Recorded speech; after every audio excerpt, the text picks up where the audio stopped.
Welcome back, class.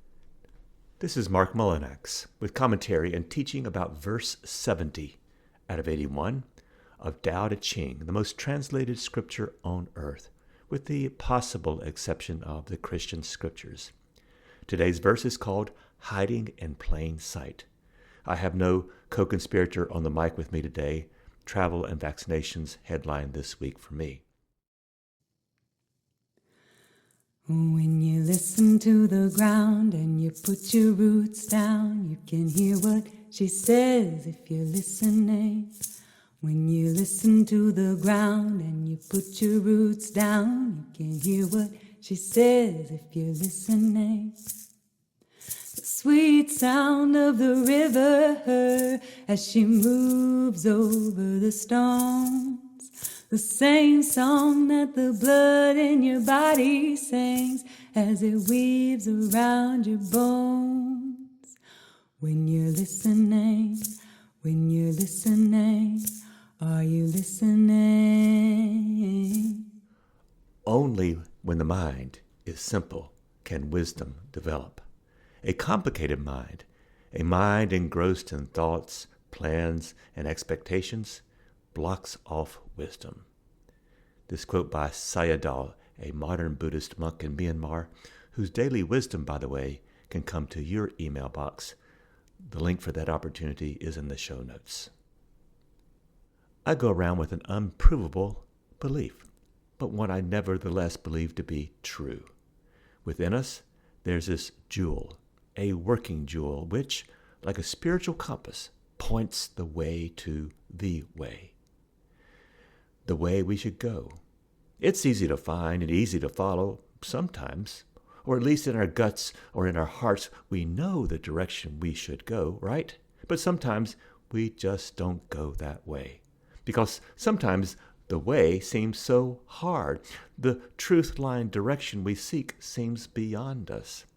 But what if the direction we seek? What if it's just hiding in plain sight? Camouflaged by the noise, the bright lights, the hierarchies, the busyness modes we seem locked into. Full lives filled with, well, crap. Unnatural lives lived according to calendars and other unnatural and unfaithful measures of time's pacing. We find this jewel within that reminds us how to live when four conditions, or the four practices of Tao, coincide. We treated these four back in the first episodes of this Podclass. 1, non-doing or wu-wei. 2, emptiness. 3, darkness. And 4, silence. When we do not do, or when we forget these four disciplines, then our orientations are off, and our purpose in life is hidden. That's when things seem difficult, demanding, and grim. Now, don't be fooled by our big human brains with their senses of consciousness, self-consciousness, and alleged free will. These senses can lead us astray, mistaking what we can know for what we can understand. I know lots of things, which is more like a familiarity with things that I know. Like I can be familiar with a foreign language, but I understand little of it. Understanding is wisdom's fluency. Our human circumstance is often that of deep obliviousness to Tao, to what is real, which our next verse, 71, calls ignorance. This verse 70 preps us for that rather bluntly diagnosed disease of ignorance referred to in the next verse. We live in a rich place, but we get addicted to junk food ways of knowing, hooked on its sugary colas. It's literally mind-altering substance, both legal and otherwise. How might we practice more wisdom than knowledge? Today's verse 70 offers us a solution, which is the next thing you'll hear. Verse 70, old, simple, obscure. My teachings are easy to understand, and my practices are not strict, but no one understands or practices them in the world. My teachings were there when everything began, and my deeds authored the universe itself. But when people persist in ignorance about me, even their capacities to know diminish. The fewer the people who know me, the more treasured I become. That's why the sage camouflages her inner priceless jade by wearing jaded clothes. In a few moments, we'll see how that last line about jade is a parable, teaching simply that someone who is not obvious, some nondescript person in homespun cloth, is likely to have concealed a piece of priceless jade, metaphorically speaking. Like that wise elder in your life, some plain person, but when you slow down and listen to them, you realize they live at a deep level of wisdom. Because visual and other appearances can deceive. The jaded clothes and the priceless jade are all that remains when you scrape away all your cultural baggage. But who does this wisdom cultivation much anymore? Because you're risking social and economic poverty if you don't play the game of good presentation or nice appearances based solely on the culture of a time or place. Nah, we'd just as soon spend time and treasure building and ever adjusting our brand. All the while, what if genuineness only thrives in silence, in the dark, and not in the public light and noise, not making a gaudy display of itself? That's what understanding does, which is opposed to what words do. The problem here is that this verse says that Tao and their teachings are easy. Why then does the path of following Tao seem so hard, so obscure at times? And here I make the claim or thesis that following Tao is easier than following one's ego. Huh, Mark? What is easy is what we are born as, not what we were born into. Again, huh, Mark? All right. If we're born good, wondrous, simple, peaceful, and naturally one with the universe, would not that inborn habit be easy? Yes, because that's what we're born as. Body, mind, and muscle, we already have a natural fluency to life and living. But then we are born into one crazy world, one with egos gone amok on personal and political levels long before we arrived. And we are born and thrust into that society that has forgotten its harmonious roots. Starting with the color of our melanin, or the zip code into which we were born, or the nation of that zip code, or its accepted educational and religious mores, we get socialized into, that is, accustomed and habituated, the sociologists would say. We get habituated and accustomed to a different pace and place than our rightful, brilliant, birthright status. It all seemed easier as a baby, I'm sure, to go along and get along with the socialization of our parents and schools, indoctrinated as we were by time and place and norms. Who finds anything these days offensive in what has to be an offensive and violence-laden culture that we have? One that silences its misfits and grinds up its ne'er-do-wells for ridicule. But there came a day for the most of us, because you're listening to this, when we understand that our conditioning and its knowledges are as temporary as they are empty. And on that fateful day, we had a choice. One, to follow the herds and its well-worn paths and practice its habits, or two, follow one's inner compass to deeper discovery and understanding that the world's cultures know little of. When you're listening, are you listening? When you're listening, are you listening? This is all I ask now. Remember who you used to be and who you used to want to be? What happened to that person? And don't say, please, life happened, as if we had no choice. The person living out of their depths of understanding keep to their choice not to be inoculated and administered by their societies. 3 quotes here to underscore this point. First, by Henry David Thoreau. If one does not keep pace with their companions, perhaps it's because they hear a different drummer. Let that person step to the music which they hear, however measured or far away. Second, by Jimmy Dean. I cannot change the direction of the wind, but I can adjust my sails to always reach my destination. And related to that is John Kabat-Zinn. who said, "You can't stop the waves, but you can learn to surf." How does all this different pacing happen? To the mind that is still, the whole universe starts to make sense. When we quiet our minds to their original quietness, our wills and bodies receive permission to do the same. And that's when we begin to understand with a capital U, not just know. For when rightly understood, the universe reveals itself to us as a beautifully wrapped gift. All to say, our hardest work is getting off Tao's path, our natural home, our roots. Our hardest work is living apart from Tao in all that cultural noise, in culture's illusory and gaudy lighting, with its fire hoses of junk thoughts making life complex, and so on and so on. It is much simpler to live in silent unity, naturally, than try to be an unnatural word and work freak about everything and everybody. Living without Tao's wisdom and silence is the hardest thing to do. And I repeat that. Our separation from Tao and its simplicity is the hardest work we do. Because Tao is natural, our birthright.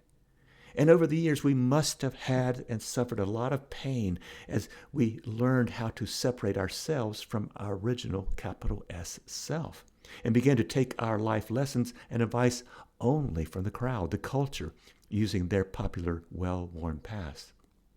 When forgetful of or separated from our original self, we live the most artificial and thus the hardest life imaginable.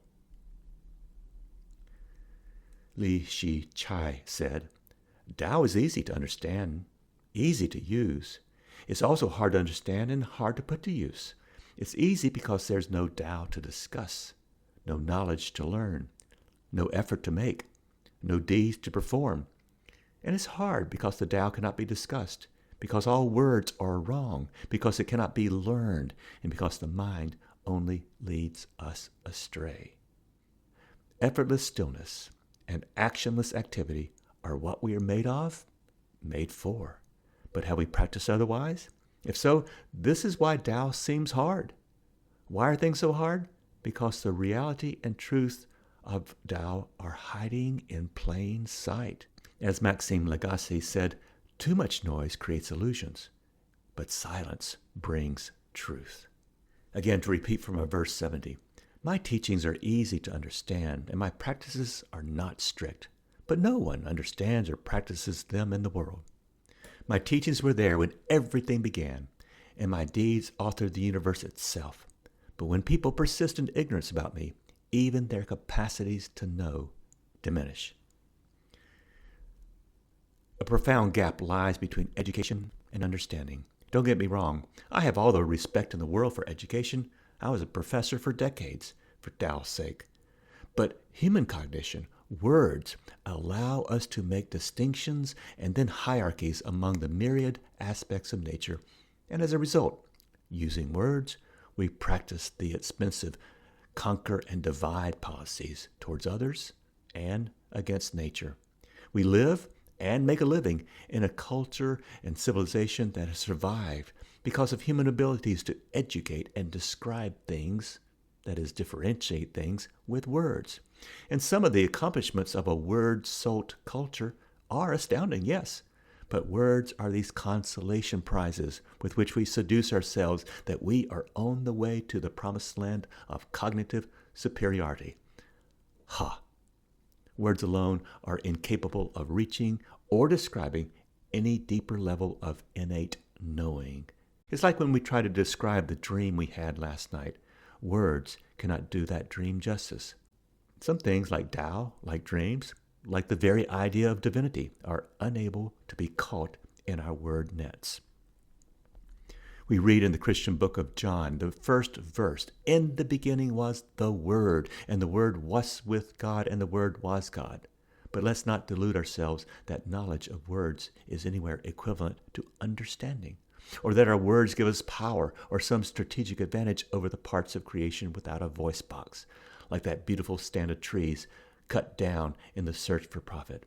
When we ascribe values with words, there's a steep price. Our words tend to divide us from nature, tending to a divide and conquer mentality vis-a-vis nature, a mentality that just blinds us to nature's intrinsic whole, in which we all are player and part. Jesus is quoted in the Gospel of Thomas. It's a rather stunning quote. The ordinary, isolated intellect, no matter how brilliant or inspired, has not the energy to command our thoughts, words, impulses, memories, and experiences in a way that conforms to the truth and the good. Wow. So a key practice for understanding and wisdom is not more words, but none. It cannot be taught, but through silence. I find it extremely difficult to teach Tao to a class because words fail so often. But just find yourself after, say, maybe 30 or 60 minutes just sitting still by a stream, your words have dropped off in importance. You're letting the prior awareness of nature's processes, that is Tao, emerge. Ching said this: nothing is simpler or easier than the Tao, but because it's so simple, it cannot be explained by reasoning. Hence, no one understands it. And because it's so near, it cannot be reached by stages. Hence, no one can put Tao to use. So the fewer the words, the greater the understanding. Silence, one of the four main practices of Tao, means that the fewer things get said, the more understanding, the more patience, and the less my ego has to work with its untamed endeavor to have the last word. And here's the payoff. When we understand, we are not bored. When wordless awareness is really present, here and now, the mind is never bored. So listen. Let the silence speak. As Martin Luther said, and that correctly, the fewer the words, the better the prayer. Related to Luther is this quote jewel by St. Francis of Assisi. The deeds you do, he said, may be the only sermon some people will ever hear. So back to Lao Tzu's lesson. That is Tao's teachings, were there when everything began, and its deeds author the universe itself. But when people persist in ignorance about Tao, even their capacities to know diminish. Folks, this is a hard teaching, echoed many times in our Podclass. When we begin any path towards ignorance, our utter capacity for truth and truthy understanding diminishes. Boom! Habits, ignoring our true nature and our original instructions, lowers our very capacity to understand. Understanding can be compared in this case to a muscle. Used in exercise, the muscle stays strong and resilient. When neglected, however, strength and resilience, capacity, diminishes. Hear this nuance that Jesus was recorded making by St. John in his Gospels, chapter 8. Why do you not understand what I say? It is because you cannot bear to listen to my message, which is pretty damning.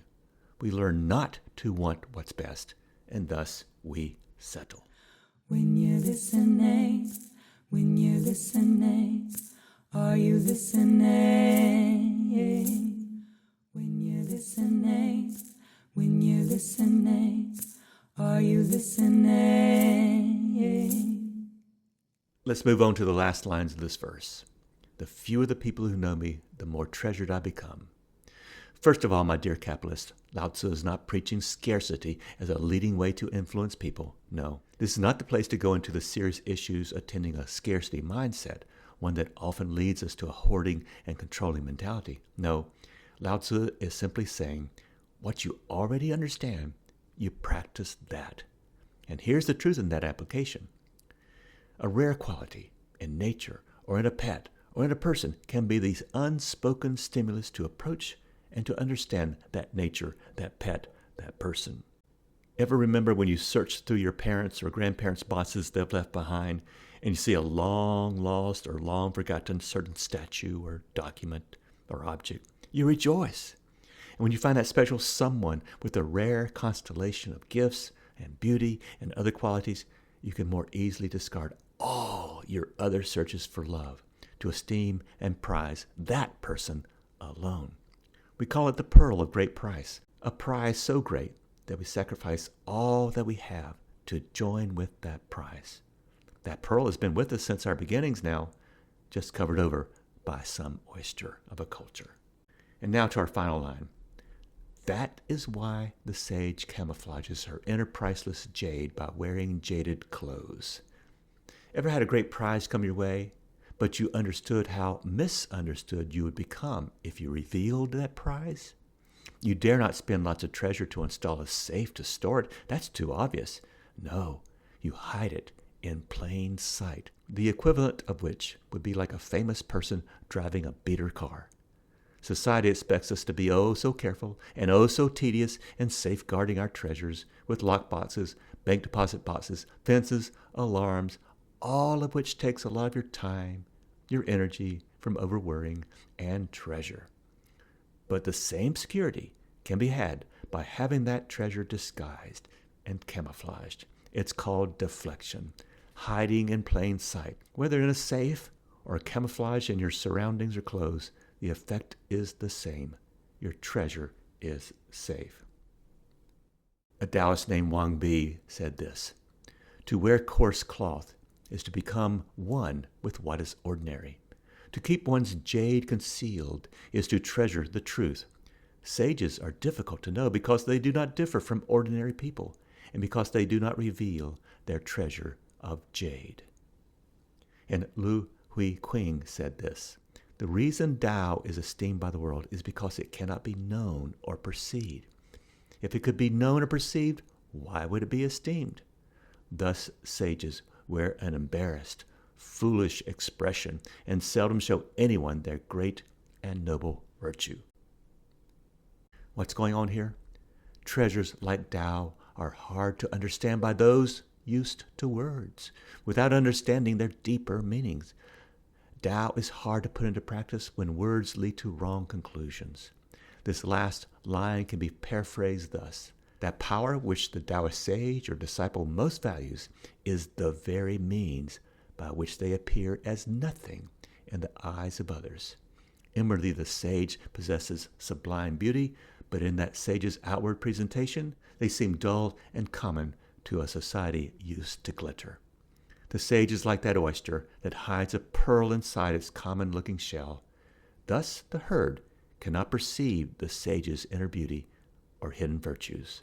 A 17th century Hindu Indian named Ramdasa said this: "The wealth of a spiritual seeker is indeed a hidden wealth. Servants cannot know the entire extent of a treasure. They only know the external appearances. Real wealth has been hidden inside, while what appears is merely tinsel. Spiritual experience is indeed like wealth deposited inside a lake which is filled with water. People only look at the water and are unable to get at the treasure." My dear Tao class, we don't need the crap that culture sells us. As I heard one speaker recently advice that they were given early in their career, there are just 3 words you need to know how to say, and they are no, no, and hell no. Tao is the subversive declaration of independence from the violent, so-called easy life our empires offer. As I mentioned at the top, there's a visual parable in this final line, which I'll only suggest by several other translations of these same lines by other interpreters or translators. Note how these 8 translations coming up often begin with the conjunctive adverbs therefore, or for this reason, or that's why, and finally, thus. We use these words, these conjunctive adverbs, when we want to make conclusions, which is where we are in today's class. First, therefore, the holy ones wear wool and hides in their bosom their jewels. D.T. Suzuki and Paul Carus. Second, therefore, evolved individuals wear a coarse cloth covering with precious jade at the center. R.L. Wing. Third, for this reason, sages may wear homespun cloth over their shoulders, but they carry a jewel beyond price in their heart. Jerry C. Welch. The wise leader appeals to very few followers, to those who recognize that traditional wisdom is a treasure which often lies hidden beneath an ordinary appearance. John Hyder. 5. Thus, the sage, though presenting a poor appearance to the world, yet carries the riches of nature embedded in their core. Alan Taplow. Sixth, the sage goes around like a supertramp, hiding the jade, the jewel they carry in their inmost heart. That's by Mon Ho Kwok, Martin Palmer, and Jay Ramsey. Seventh, though truth within is ageless, very few will ever see my face. My face is what I give you. The jewel within is me. Jim Clatfelter. And finally, 8. That's why the masters live simply, hiding their wisdom deep within themselves. Ron Hogan. Homework. Let us learn how to reframe the quiet ones in our midst, the common-looking and overlooked ones, as the pearls of great price in our very midst.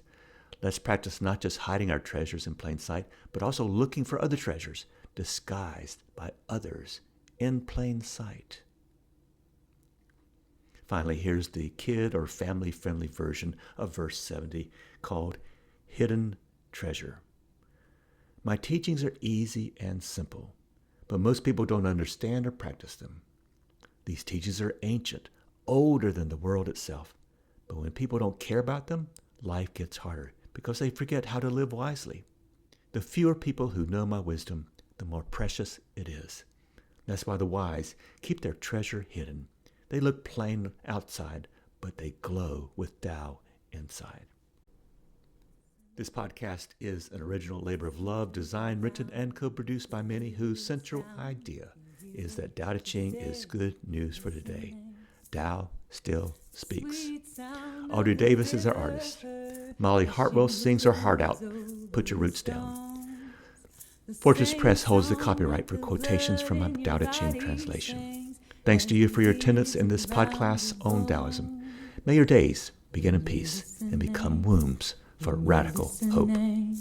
Are you listening?